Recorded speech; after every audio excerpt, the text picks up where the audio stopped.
check and see if we have our committee at least on. So we have Councillor McKenzie, Councillor Hickey, the Deputy Mayor. We have Councillor Strobridge, and I thought I saw an actual visual picture of Councillor Armstrong. Perhaps he's cut himself off. And welcome to some of the other folks we see on the line, Mr. Gaudette, Ron Gaudette, and Mr. Carson, and our staff, City Manager. Thank you. Welcome. So we'll call the meeting to order, folks, and we just have one agenda item to discuss today. It seems Your like. Worship, forgive me. Yes. Just before you begin, can I confirm with our coordinator, Mr. Richard Evans, that we are in fact live streaming at this point, so that this is an open session? Yeah. Thank you, sir. Yeah. Mr. Evans. Thank you, sir. Perfect.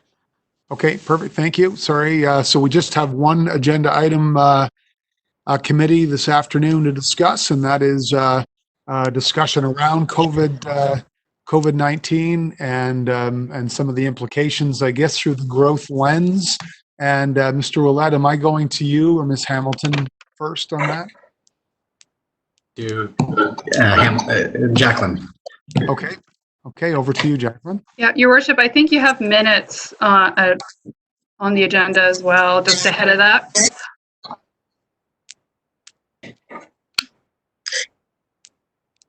Just bear with me. I'll move the minutes of the last meeting. Okay, perfect. Thank you. Seconded by Councillor Hickey. Thank you. And on that question, all those in favor? Anybody contrary minded? I'm not seeing any or hearing any. Thank you. Okay. And let me just, open that. Okay, thank you. So we've looked after that. So now we'll go to our next item on COVID-19. And is that to you, Ms. Hamilton? Okay, thank you. Yes, Your Worship. Over to you. Bear with me while I share my screen.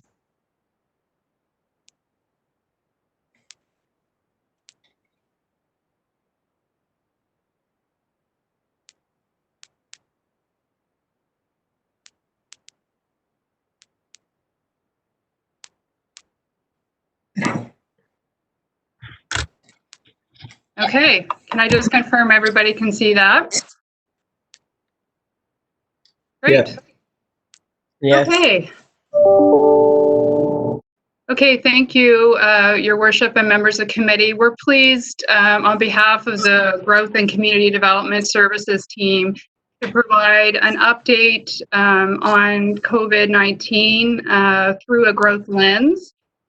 There is little doubt that the COVID-19 pandemic will have both global and local economic impacts for St. John, and for the immediate future has fundamentally changed the way the city delivers its services.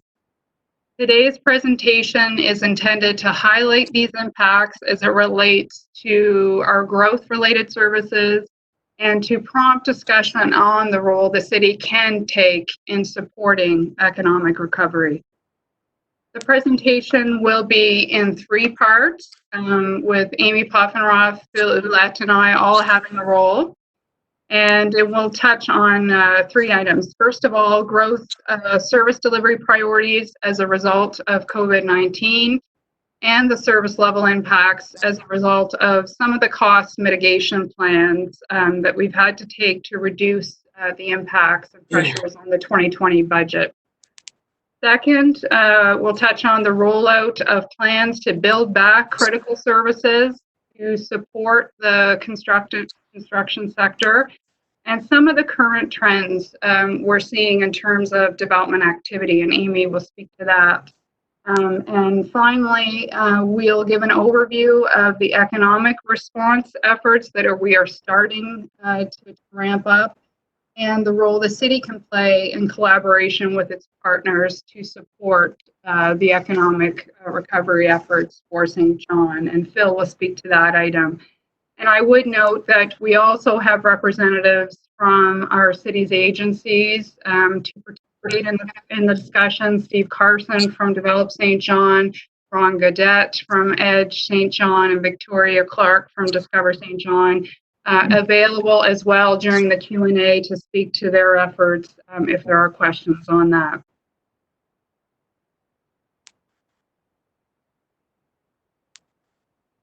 So with the declaration of the provincial state of emergency, the growth-related service delivery has really pivoted to focus on 5 key priorities.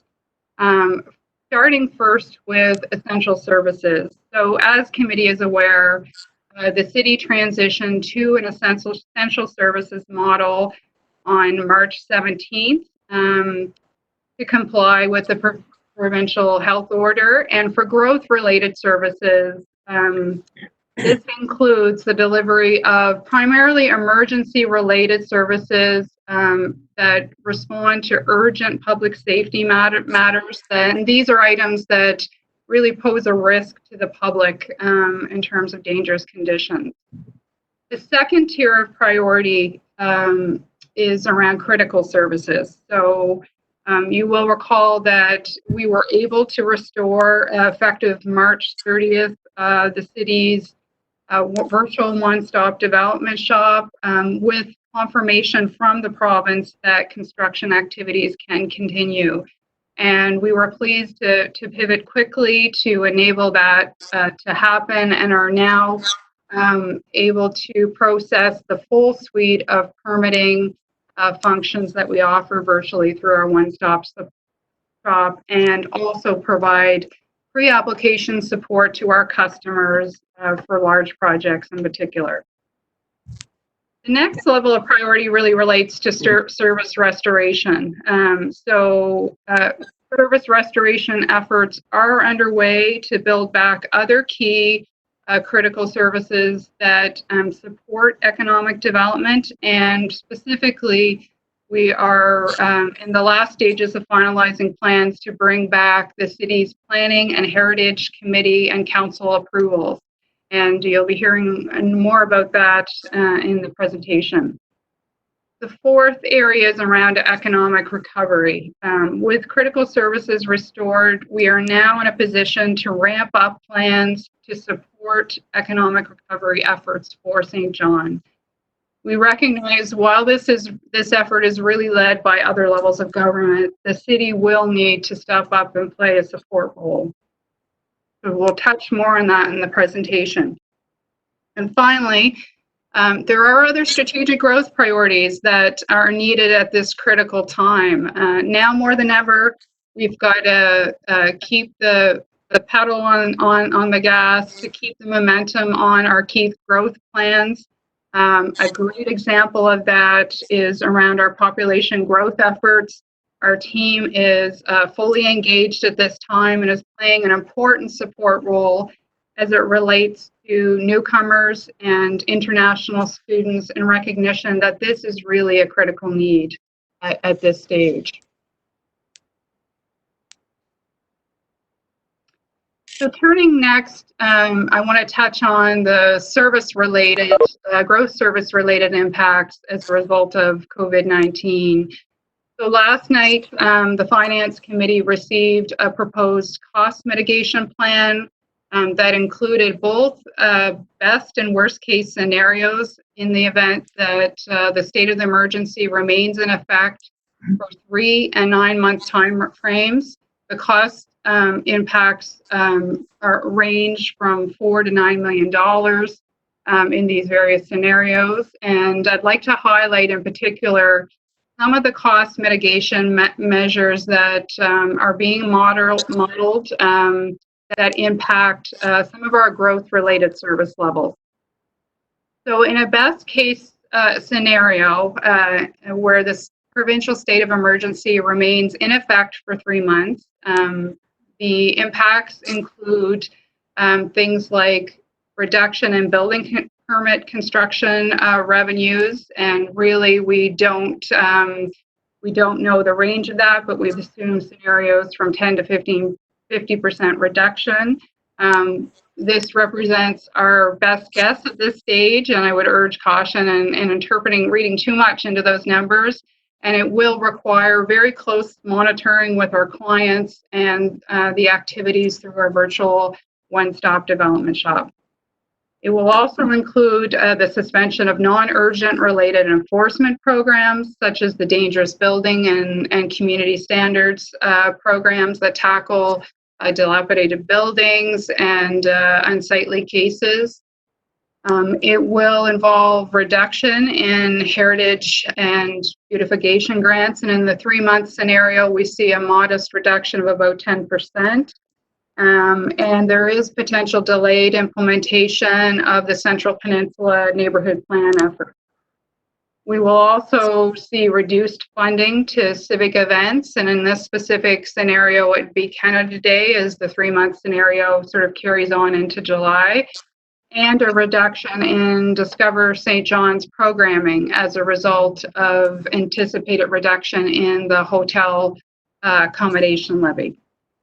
If we turn to the worst case scenario, that the provincial state of emergency remains in effect for 9 months, which is effectively to the end of the year, the impacts would worsen in these and all of the ones that I just spoke about, and include additionally further reduction in heritage and beautification grants in the amount of 50%, and elimination of the city's contribution to civic events. So that would include, along with Canada Day, the New Year's Eve celebration.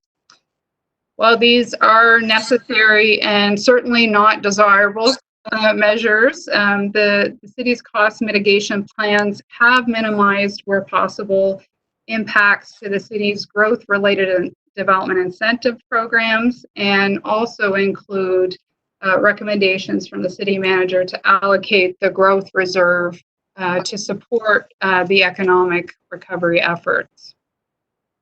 With that, I'd like to turn it over to Amy Poffenroth to share some of the Build Back plans to support the construction sector, and share with you some of the early signals in terms of development activity with our one-stop development shop. Great, thank you very much. Okay, so just to talk about our phased approach, as Commissioner Hamilton mentioned, phase 1 is really focused on ensuring that we're delivering emergency services. What I'm going to talk about is our phase 2 and phase 3. So our March 30th is when our virtual one-stop development shop opened back up for business in a virtual way. So we are able to deliver pretty much our full suite of application and permit processing and issuance, including virtual and, in some cases, when absolutely necessary, in-person building inspections. So March 30th, we went live and delivering this virtual service. We were well positioned to deliver a virtual service because we were already set up to do everything digitally, which is unlike many other municipalities, definitely in New Brunswick and throughout Canada, actually. So we were well positioned to switch to a virtual permitting system.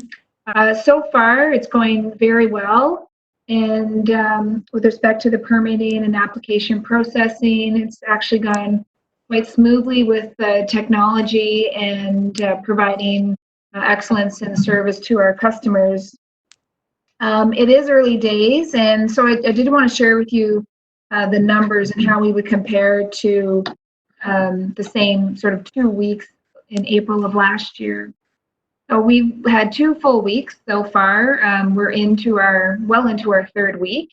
I have data on the first 2 weeks. So in those first 2 weeks, we've issued a total of 13 building permits for a total value of $475,000. We've also issued a number of plumbing permits, demolition permits, development permits, pit and quarry, excavation permits have all been issued in the last 2 weeks. And so 13 building permits issued so far in 2 weeks.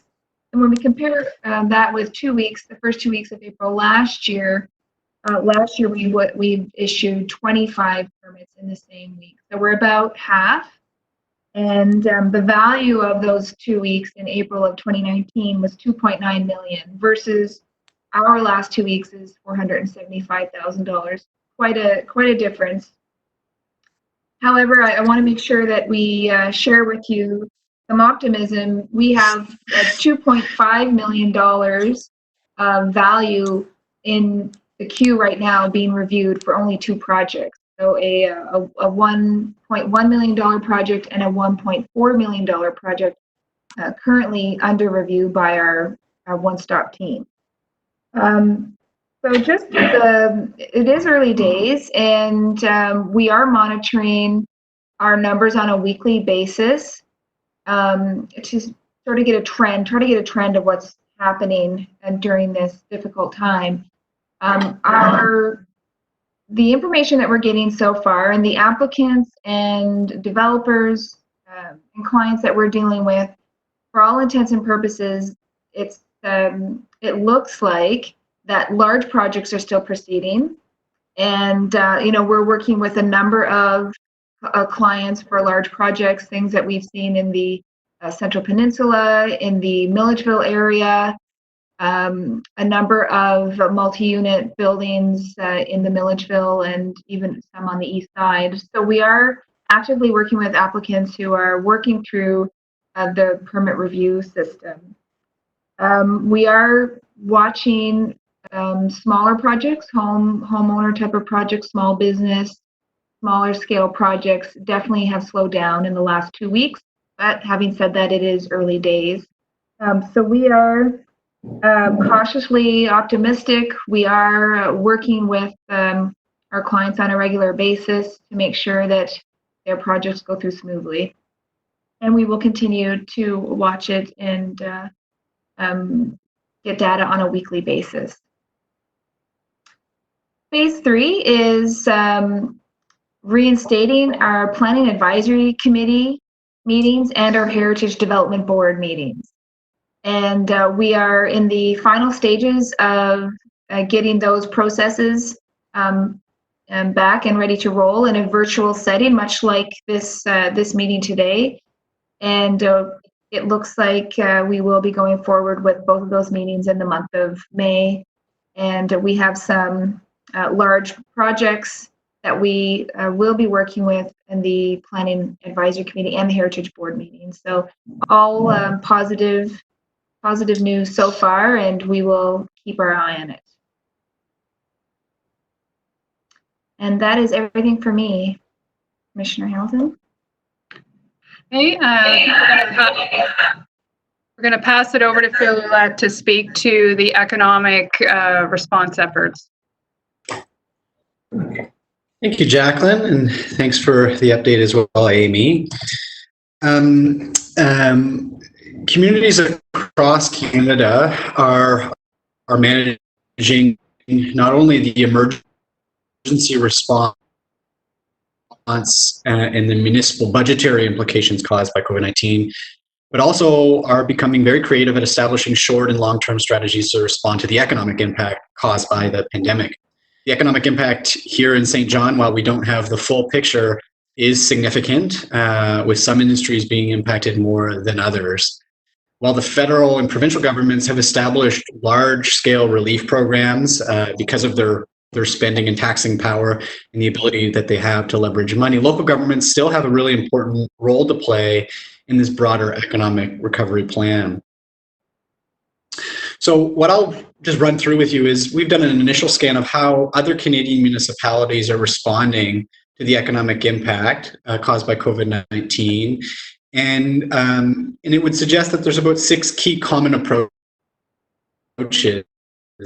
And what I'll do is I'll run through those approaches while giving some commentary on how we're implementing those particular approaches here in St. John.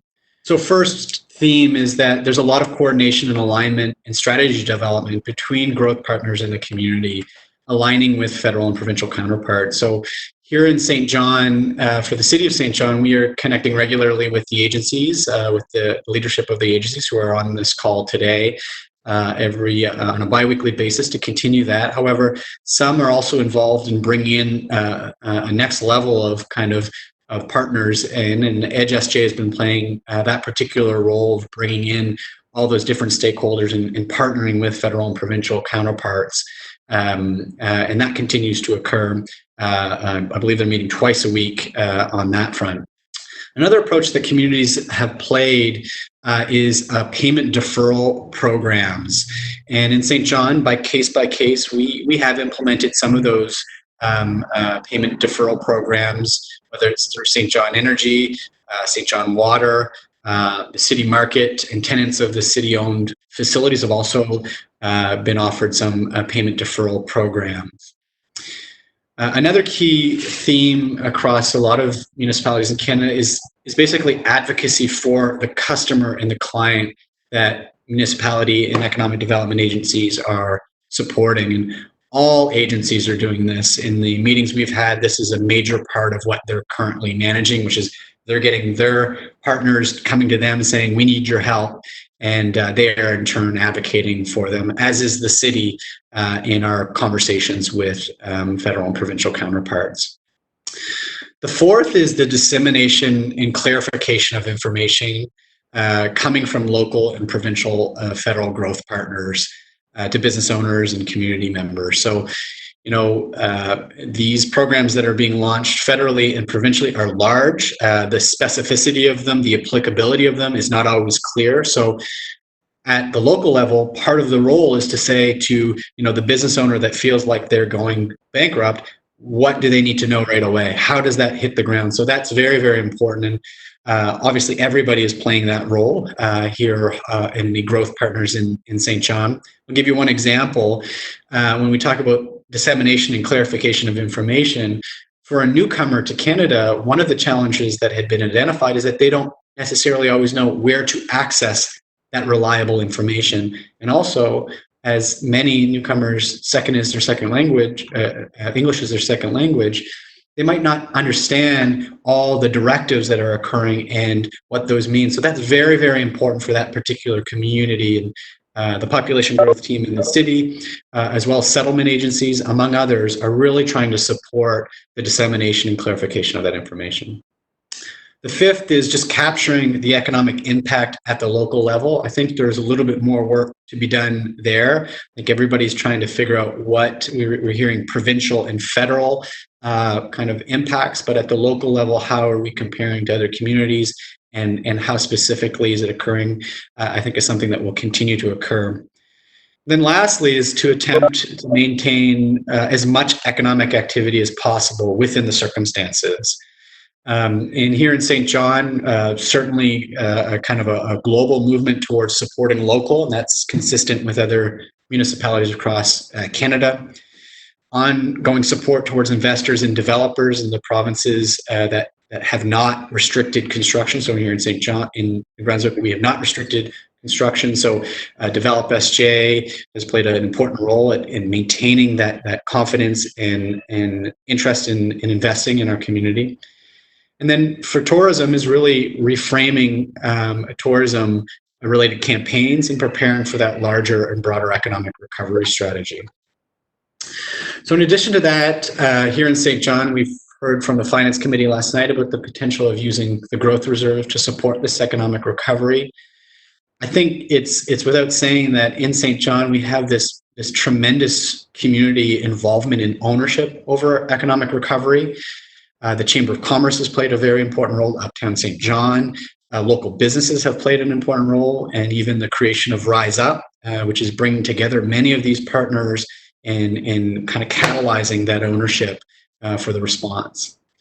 I'd like just to end with talking about the Growth Committee and the economic response. This committee will play a key advisory role to support our community's ongoing and evolving economic recovery efforts. Future Growth Committee meetings will be more focused on economic recovery strategies, and agenda items that were previously contemplated for the committee will just be rescheduled for a later date. So this will become a really key focus area for the committee, and we see all committee members playing a very important role. With that, to kind of offer an opportunity for comment and to provide feedback, there's kind of three kind of caveats that we would suggest. One is any feedback on the presentation we've given you today.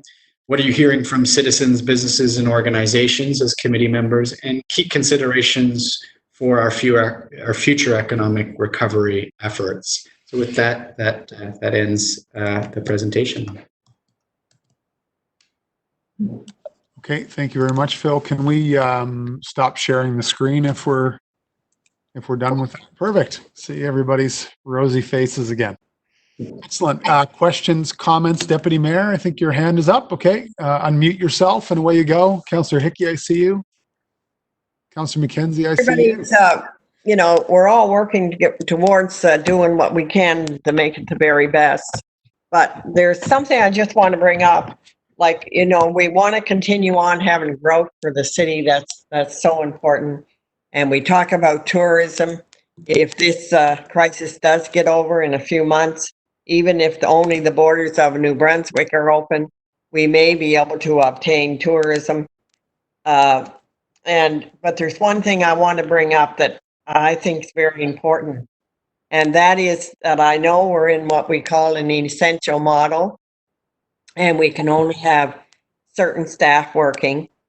But I wonder if we can get something added on there. And that is, we're just coming out of the winter.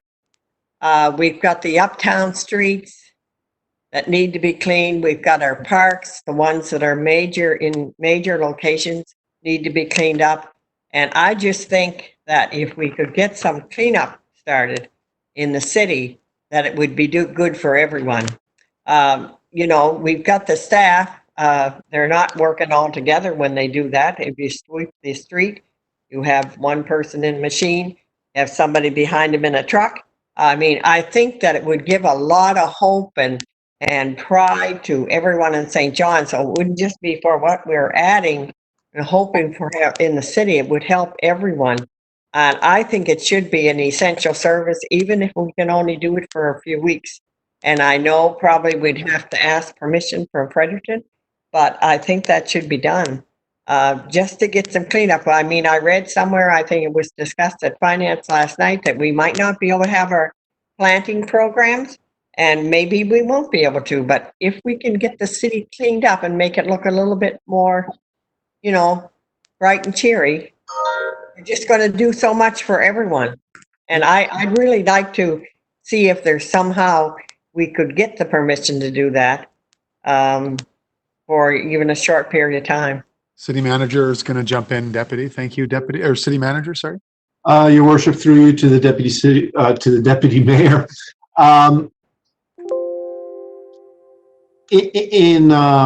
Philosophically speaking, I could not agree more with what the Deputy Mayor has mentioned. I will say that today, as we speak, there is no mechanism in place where I can, following orders, following direction, etc., enable street sweeping. That said, on Monday evening, we are going to have submitted to Council an approach whereby, if supported by Council, that some of what you have suggested, not all of it, but some of what you have suggested could be possible moving forward. So we're not immune to the idea, but we have to be very careful to follow the mandatory order and to follow the direction of the Chief Medical Officer of Health, etc.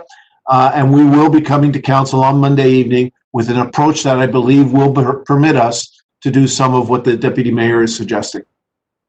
Well, I hope so. I just think that'd be a wonderful thing if we could do some of it. I mean, just even for our own people here, because we have to support, everybody's a bit down and you can expect that, but I think it would be just a wonderful thing if the city could, bring that forward. So I appreciate anything you can do to make that happen. Thank you. Okay, thank you. Next up, Councillor Hickey. Thank you, Your Worship. I hope you can hear me a little bit better than we could in. You're a little bit quiet, Councillor, so just speak up a bit. Yeah. Okay. Thank you. Just quickly, thank you for the presentation, and certainly the biggest concern I have is moving forward is, especially as we look at things with a focus on growth and a lens on growth. My concern is our need to rebuild the local economy and our need to kick things into high gear as we come out of this, while coping with cuts and potential reduction in services and the city facing our own inevitable impact.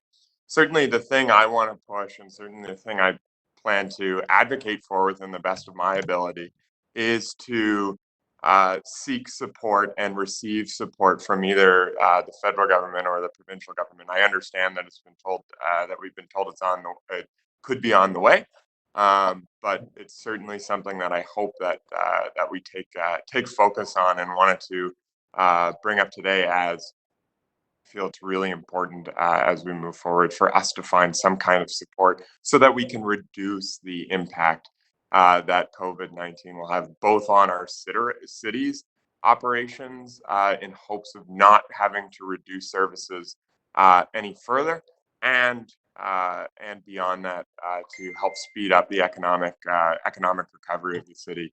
That's all for me, but thanks for the presentation. Okay, thank you, Councillor. Councillor McKenzie? Thank you, Your Worship. Totally agree with everything Councillor Hickey just said, and support what the deputy talked about as well. Thrilled that St. John is on path to have PAC, Heritage, and Council a process in place to continue all the economic development projects that we've got coming down. Can't wait for those to start happening.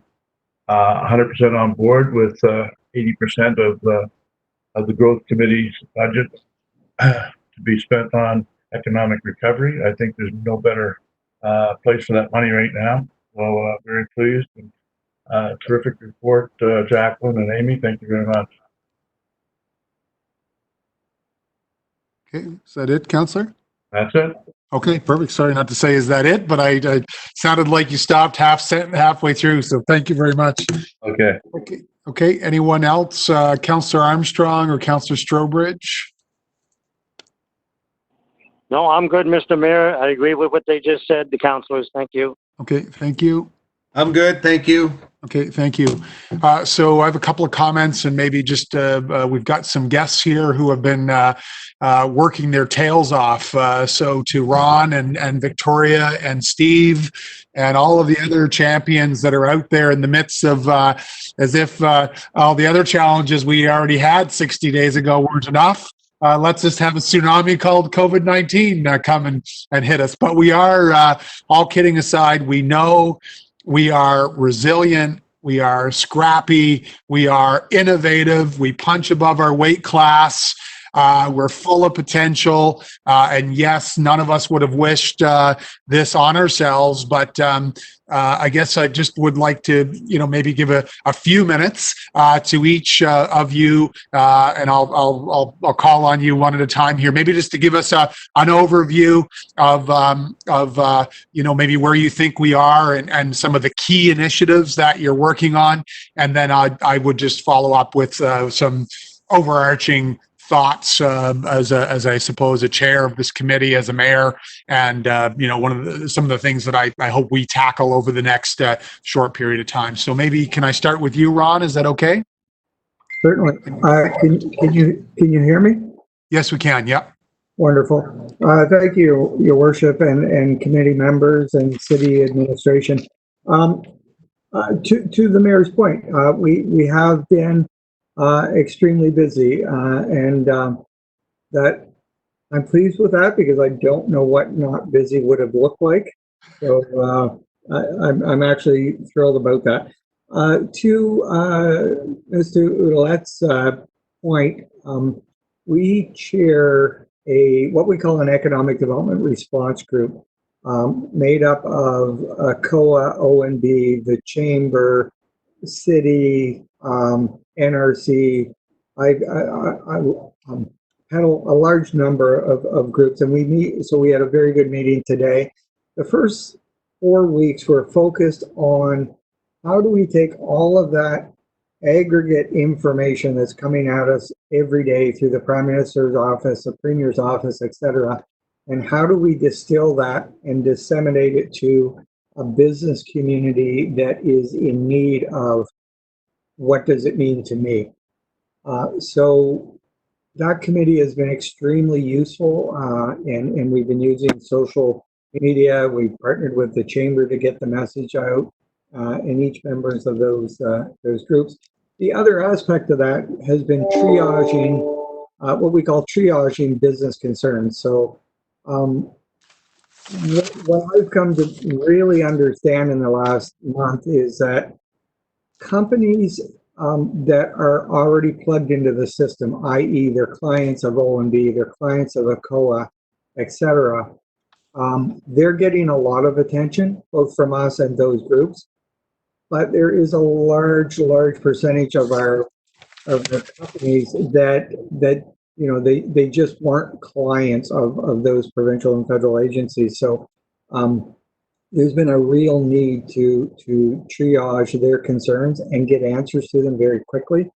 To that end, every Thursday at 4 p.m., we have a webinar with our accountant in residence. She works with our small business community.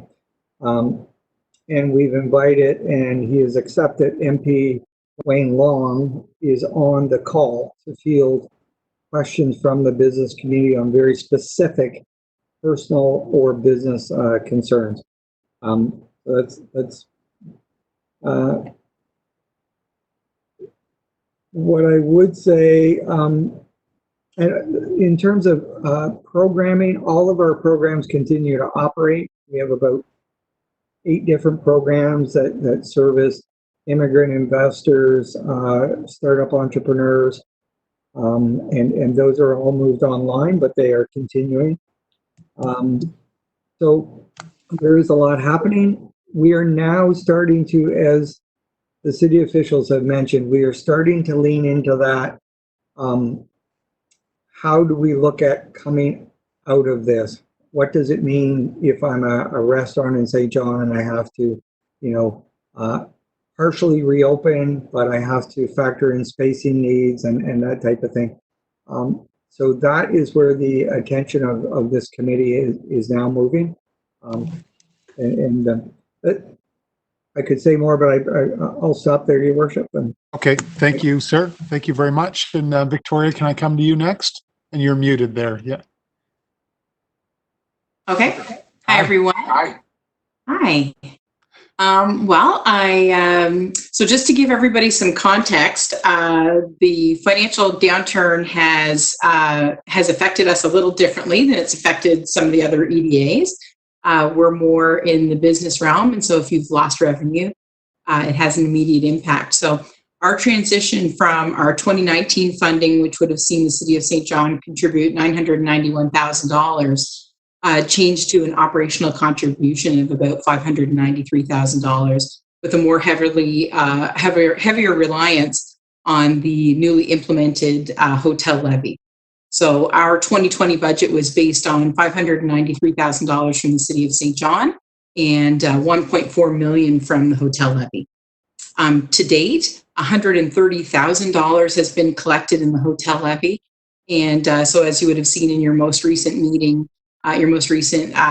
council meeting, that the City of St. John has amended their agreement with us. And so we'll be seeing $593,000. So what the balance of that's about $123,000. And what's owing to us so far from the hotel levy, which would be about $123,500. But who's counting?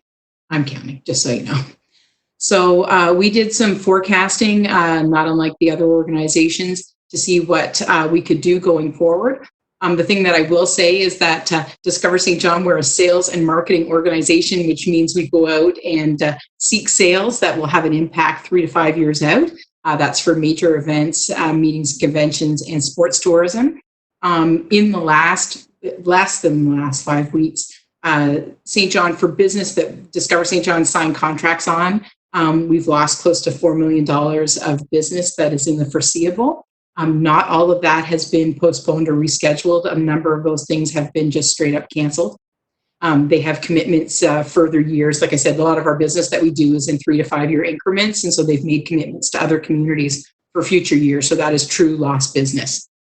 As far as marketing. So the great thing about our organization is that we invest incrementally and we invest smartly.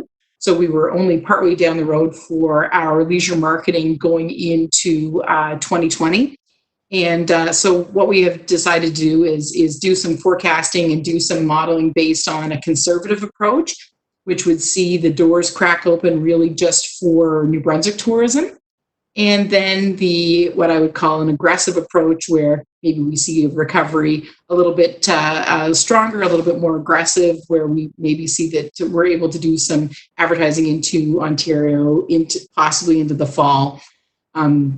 So on my board meeting on Tuesday, the conservative model was accepted, which gives me some flexibility to be able to actually go into production. Our cost reductions have been that most of our investments have been put on pause or canceled altogether. Sales activations that we were to be invested in have all been paused or refunded. And we have a staff reduction. We're hoping to take advantage of the wage subsidy to be able to the dedication of my staff, and I can't really overstate how dedicated our staff is. People that I have laid off are continuing to work. They're continuing to reach out to our sales contacts across the country to remind them that when this lifts, that St. John is still open for business. So we will be going forward looking at a New Brunswick facing only campaign to remind people that we are an awesome place to come and eat. We know there's pent up demand for people to come to restaurants, pent up demand for retail, pent up demand for our wonderfully accessible natural assets. And I, for one, can't wait to be let out of my pen. That's all I've got. Thanks. Perfect. Thank you very much, Victoria. And Mr. Carson, we had a board meeting yesterday, but maybe you could give us the same type of sort of update through your lens or through your eyes. Sure. Thanks, Your Worship. Pleased to do that. The development community by nature are very resilient. Obviously, they're used to dealing with all kinds of issues and challenges. This obviously is unprecedented in terms of its size and scale and scope. But we've been really encouraged, certainly with the leadership of the province and the Premier, to ensure that construction activity can continue through this, obviously with all of the required safety precautions in place. But it is allowing the majority of our projects that we have on the books for this year to continue to proceed. We have been in regular contact, daily contact with all of our customers, the developers in our community in terms of the projects, and with the exception of a couple who are having some projects on a bit of the pause button, the majority of our projects, and our KPI for this year, out of the $120 million in projects that are in the works to potentially come out of the ground this year, which is really, from a major project perspective, a really encouraging year. We expect our KPI was to ensure 96 million of that would come out of the ground. So we are still quite optimistic that we'll be able to achieve that this year. Obviously, there's still a lot of unknowns in terms of how this might evolve, but at this point in time, we're quite encouraged, and our developers are also have been commenting on the great and quick turnaround of Jacqueline, Amy, Phil, and the team, the one-stop shop, the permitting. Understand it takes a little bit of time to kind of get to the zoning, the public hearing piece, but that is happening in a relatively quick manner as well. And so I think as a broader team, we've really responded from a customer perspective in a really proactive and innovative way to transition to this virtual world. The other things I'll just touch on is that, as you know, the city has endorsed kind of 3 catalytic projects to energize the private sector investments in our community. There's the 1 mile, there's the Ashburn Interchange and Ross Avenue realignment, the South Central Peninsula School, as well as the Fundy Key project. We continue on all 3 of those to have very positive discussions with the province.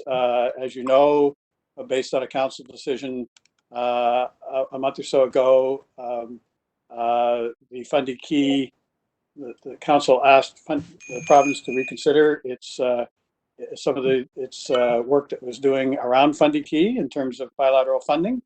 We've been having very positive and productive discussions with the province on almost a daily basis over the last couple of weeks with regards to that project. So we are again encouraged about the direction that could take. And again, for all three of these projects, even before COVID, there were strong and compelling business cases for the province to make these investments. There is a huge kind of return on investment for the provincial investment in these projects. We believe, and certainly it seems both at the federal and provincial levels, that there is a really understanding of the importance of being able to move forward with shovel-ready, high-impact projects as part of the recovery. So as strong as our business cases were kind of leading into the crisis, we anticipate the communities that have their priorities clearly identified, have solid business cases and plans around those priorities. We are optimistic that we'll be well positioned to advance those in a really efficient manner, I guess, as we work through this recovery. So I'll leave it at that for now. Okay, perfect. Well, thank you very much, everyone, for those updates. So just a couple of comments for me. It was referenced. I want to start there. This community. So first of all, sorry, another thank you to Ron, to Victoria, and to Steve, and all of our own team. Everyone that has been managing through already challenging times, and then we've got some new challenges that we face. But again, I do believe I love the author Simon Sinek, and I just pulled up. He did a little podcast last week. It's really great. You should have a look. And he says, optimism is the belief that the future is positive. It's not a denial of the challenges we face now. So, we are going through some difficult times, but I am optimistic that we will come through this, and so it's a very important distinction. Positivity is everything's okay. No, we don't have problems. That's not what we're saying. None of us today are saying that. We do have challenges, but I'm optimistic that working together and acknowledging the challenges we face, we'll come through this. I just wanted to just quickly reference, because it was referenced, is that this community initiative of Rise Up it's not to take the place of the excellent work going on, of course, from the folks that we've heard from today, from the city. It's not a city initiative. It's a community initiative that is perhaps a different mission in some senses, is that it looking at both social and economic, and I've added just even cultural recovery. In the last couple of days, I'm involved. The table is as big as you want, and it's as round as you want. So everybody gets to be at the same table. Ron is doing amazing work with his group. Victoria, Steve, the chamber, social groups. There's amazing work going on. How do we supercharge our recovery socially, economically, and culturally? And I'll just sort of share in closing, the lens that I'm always coming from is from a position of how do we position Greater St. John. Even though I'm the mayor of St. John, I want Greater St. John to thrive, from Hampton to Grand Bay. How do we position ourselves to grow? And my number I had been using was by 100,000 people in the next 15 to 20 years, and be known as the exceptional place. We're already, I'm looking at Victoria, we already know we're awesome, but a great place to live, work, play, and raise your families, and on all those things. So we know we have these challenges, and I think through that lens, all of us working together and putting our best energy in the best Greater St. John possible, because I just don't believe any of us work in isolation, not suggesting anyone is, but any one of us work in isolation. Or I only want St. John to thrive and I don't care about the outskirt communities, or they only want to thrive and they don't care about us. So knowing what we know now with the most current information, how are we going to respond together so that we look back a few years from now and we say, you know what, Greater St. John, we came together, we were innovative, we responded, and we have not only recovered, but we plotted a new path forward for ourselves in this new world. Because I think most people agree the world's going to be different. We don't know exactly what that looks like. Yesterday, there's so many incredible conversations going on. We also had a call yesterday with Herb Emery and with David Campbell. And I know the chamber had a conversation with, and you were there, Ron, with Minister Jolie. Like, there's a lot of conversations going on. How do we align our efforts and, okay, say, you know, Ron, you run with this ball. Steve, you run with this ball. Victoria, you run with this ball. But let's make sure we're all in conversation. We all understand who's doing what. And my joke yesterday on the call is we need to find a one-armed economist. And what I mean by that is that economists often say, well, you ask them a question and they say, well, on one hand, here's where I think we are. And then they pause for about 30 seconds and then they say, but on the other hand, here's where we could be. And none of us really know exactly where we are, but I certainly believe that we should be thinking about the knock-on impacts for 21 and 22. The city manager shared earlier some early thoughts on GDP impacts for our region, but none of us really know. So I'll end my comments by saying we all have to come together to think about, from a growth lens, not only how are we going to sustain and recover, but how are we going to thrive?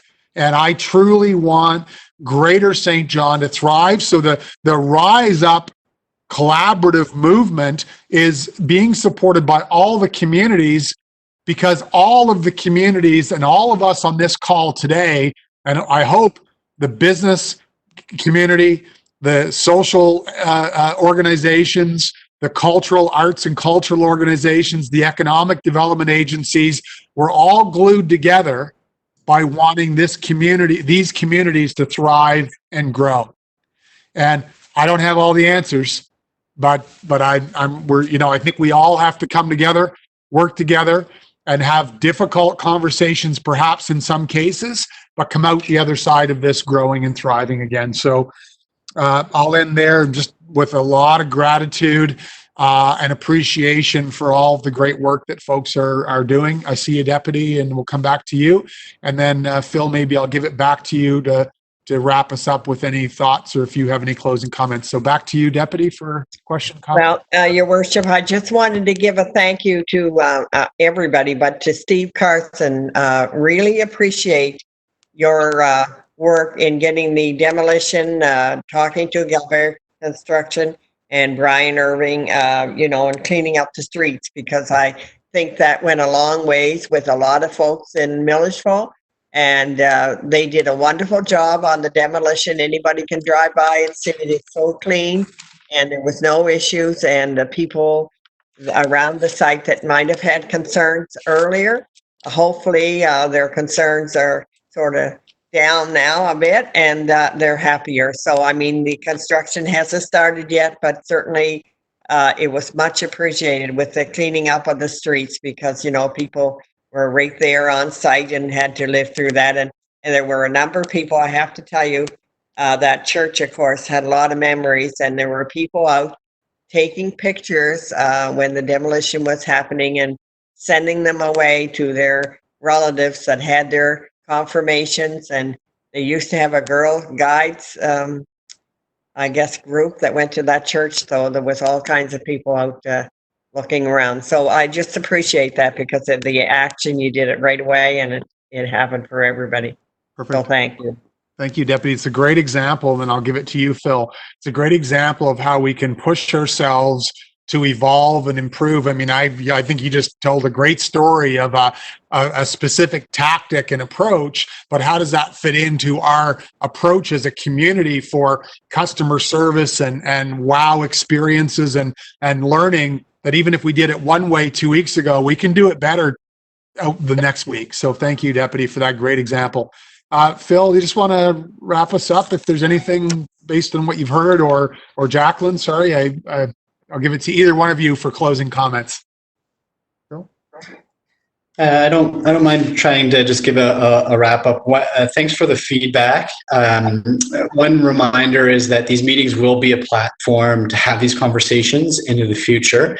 So please share with us content that you would like us to cover. We will try to share in advance those meetings. But one of the things that I think I've heard throughout this conversation is that we need to challenge ourselves and our community to use this growth lens in this period of transition and challenge. And it is difficult. It's not an easy equation to say, okay, let's start thinking about growth when there's a pandemic going around. So I think it is a challenge for all of us to think about how that applies and how it applies tactfully to our scenario. But I think we're all agents of that growth perspective, and I look forward to the conversations we'll have on this in the coming weeks and months. Okay, perfect. Ms. Hamilton, anything from you? No, just that I'm optimistic with all the brain power on this call and the collective effort that over the next weeks and months we'll be able to navigate and pivot towards this economic recovery plan. I look forward to working closely with the Growth Committee on that effort. Perfect. Thank you. Agreed. Totally. I think, and again, all of our speakers today and everybody on the call, the business community, citizens, I mean, folks are really relying on us to act with more focus, collaboration, urgency, perhaps than they ever have. So I think we just have to continue to do that good work. So, okay. Thank you very much. Okay. So can I have a receive and file motion, please? Move. Okay, Councillor Hickey moved, and I think Councillor McKenzie just beat you, Deputy, for the second. Okay, thank you. And I'll call that question. All those in favor? Okay, thank you. Anyone contrary-minded? Not hearing or seeing anybody? Okay. City Manager, I didn't know if you were no, you're good? Okay, thank you. All right, so with that, folks, I think that's all we had for today. Again, I want to thank Ron and Steve and Victoria and all of the staff today and all of the committee members. Of course, this committee will play a critical role as we continue to respond and recover socially, economically, and culturally in our community. So thank you very much. Can I have a motion to adjourn, please? So moved. Thank you, Deputy. Seconded by Councillor McKenzie. Thank you. And I'll call that question. All those in favor? Anybody? I'm going to vote against it. I want to stay on the call. So, okay. Thank you, everybody. Have a great day. Thank you. Thank you. Thank you. Bye-bye. See you, Blake. Bye.